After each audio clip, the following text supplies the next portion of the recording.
Chapter 1. First meeting with the Mary. There things happened to me nearly 10 years ago. I lived in a city, but the city was hot in summer.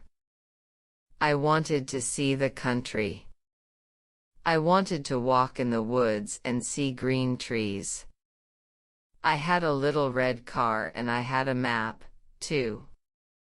I drove all night out into the country. I was happy in my car. We had a very good summer that year. The country was very pretty in the early morning. The sun was hot, and the sky was blue. I heard the birds in the trees. And then my car stopped suddenly. What's wrong? I thought. Oh dear, I haven't got any petrol. Now I'll have to walk. I'll have to find a town and buy some petrol. But where am I? I looked at the map. I was near a town. I was lost in the country. And then I saw the girl. She walked down the road, with flowers in her hand. She wore a long dress, and her hair was long too. It was long and black, and it shone in the sun. She was very pretty. I wanted to speak to her, so I got out of the car. I said, "Hello. I've lost it. What am I doing?" I told you. I didn't say much because she looked scared. I don't have any gas. Where can I get some? I told you. She smiled and looked at me with blue eyes. I thought, she's a very pretty girl. She said, "I don't know. Join me in the village." She said, "Maybe we can help you." I was glad to go with her, and we walked a long way. There isn't a village on the map, I believed. She said, "Maybe it's a very small village." Chapter 2. Perhaps village. A village existed. It was old and pretty. The homes were very small and black and white. There were many animals. She smiled at me as she stopped at a house. She said, "Please come in." I went inside. It was weird, but the house was very clean. There was food and a fire on top of it. At that time, I was hungry. I thought, that's odd. They use a wood fire to cook their food. They might not have any money. I got to know her parents and liked them. They were nice, but the clothes they were wearing were weird. "Sit down," the old man told them. "Are you thirsty now that you've been walking?" I thanked him for the drink. The drink was also strange. It was strong and dark brown. I didn't get it. I was glad to be there, though. The old man didn't understand when I asked about gas. He asked, "Petrol? What is it?" I thought, this is weird. I then asked, "Do you walk everywhere?" He smiled. He said, "Oh no, we use horses." Horses. I asked myself. They move very slowly. Why do they not have cars? I didn't say that to the old man, though. It made me happy. I stayed all day and had dinner with them that night. After that, the girl and I went outside to the garden. Her name was Mary. This is nice. We enjoy having guests. She said, We don't see many people here. We had a good conversation. She looked very pretty.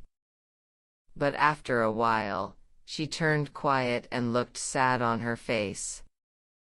I asked her, "Why are you sad?" "I don't know. You are just a guest here. Tonight is our last night together. Now you need to leave," she told him. I didn't get it. I adored her. That was something I knew. It made me want to help her. Why did I need to leave? Mary said again, "You have to go," in a sad voice. "This place is unsafe." I said, "I'll get gas in the next town. I'll be back then." She didn't say anything. I told Mary, "I love you. I'll be back to you. You can't stop me." At the door, she said goodbye. I was sad too, because her face looked so sad. I did not want to go. Chapter 3. Strange Secret. It was 12 a.m. Even though it was dark, I walked and walked. When I saw town lights, I was very tired. After getting gas, I asked what the village's name was. But the garage worker looked at me funny. He asked, "What village?" He heard about the village from me.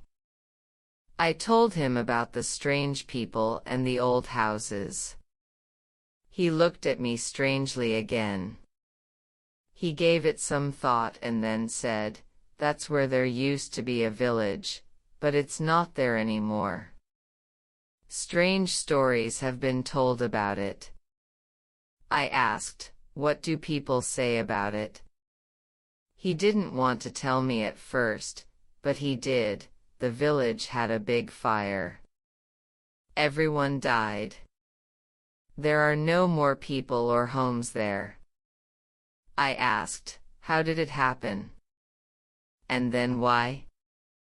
"They were killed by Oliver Cromwell," he said. "People in the village helped the king win the war, which made him mad." I was unable to speak. This isn't right, I believed. That war took place 350 years ago. After that, I thought of the strange clothes, long hair, food, fire, and old houses. I also thought of the horses again. I cried, but I don't get it. I saw the village and the people. I talked to some people there. The man gave me a quick look and then spoke. "The village has a cool story. It comes back to life every 10 years, but only for one day. After 10 years, it's gone again.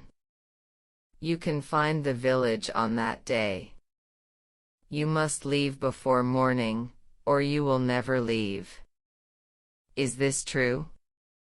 I believed. It could have been. "You need to go," Mary told her. She loved me, but she told me, "We have to say goodbye." She was scared for me. I thought, now I get it. The village wasn't there when I went back. I looked once more but still couldn't find it. What I saw were only trees and flowers. The only sounds I could hear were birds and wind. It made me sad. I broke down and cried on the ground. That day will always be in my mind. I will always love Mary and remember her. I only have to wait 2 months now. The village will turn around again. I will go back on the right day. My love with the long black hair will be found again. I'm not going to leave before morning this time. I'm going to stay with her.